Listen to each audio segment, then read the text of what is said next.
توہین عدالت کیس میں محفوظ فیصلہ سننے وزیراعظم گیلانی اپنے لشکر کے ساتھ سپریم کورٹ پہنچے تو جیالو نے پارٹی سے وفاداری اور آزمائشیں پوری کرنے پر پھول نچھاور کیے۔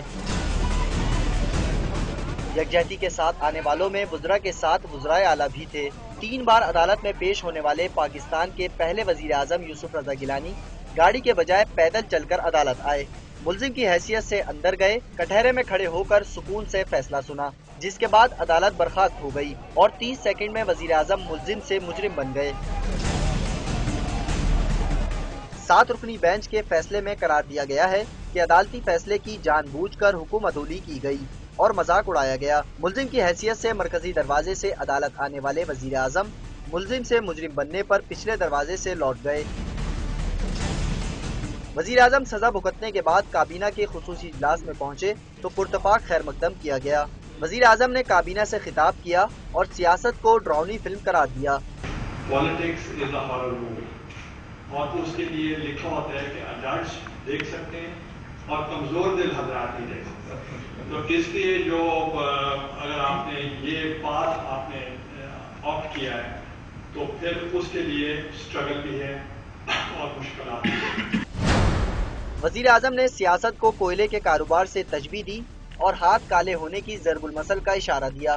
ایک اور سینگ ہے، جب کوئلے کا کاروبار آدمی کرتا ہے تو ہاتھ کالے ہوتے ہیں، تو اس لیے دس از اے پارٹ آف گیم۔ وزیر اعظم کی باتوں نے وزیر اطلاعات کو رنجیدہ کیا تو انہوں نے پیپلز پارٹی کو ایک مرتبہ پھر مسلوب کرنے کا الزام دھرا۔ یہ ایک بڑی کمپین شروع کی گئی تھی، آج فیصلہ آ گیا، پیپلز پارٹی ایک دفعہ پھر مسلوب ہوئی۔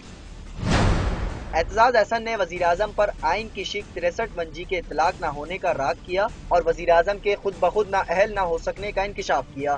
اگر فرد جرم میں یہ ہے کہ عدالت کی تضحیک کی ہے، عدالت کو ڈیفیم کیا ہے، تو پھر 63(1) کے تحت بے شک یوسف رضا گیلانی کے بارے میں وہ بھیج سکتی ہیں ریفرنس کہ جناب یہ سوال اٹھ پڑا ہے۔ اٹارنی جنرل نے بھی سپریم کورٹ کے فیصلے سے تضاد کیا اور اسے غیر آئینی قرار دیا۔ لیگلی میں سمجھتا ہوں نہیں ماننا چاہیے، لیکن اگر وہ مانتے ہیں تو وہ ان کا سیاسی فیصلہ ہوگا۔ وزیر اعظم نے دوستوں کے مشورے پر سپریم کورٹ فیصلے کے خلاف نظرثانی اپیل کا فیصلہ کر لیا ہے۔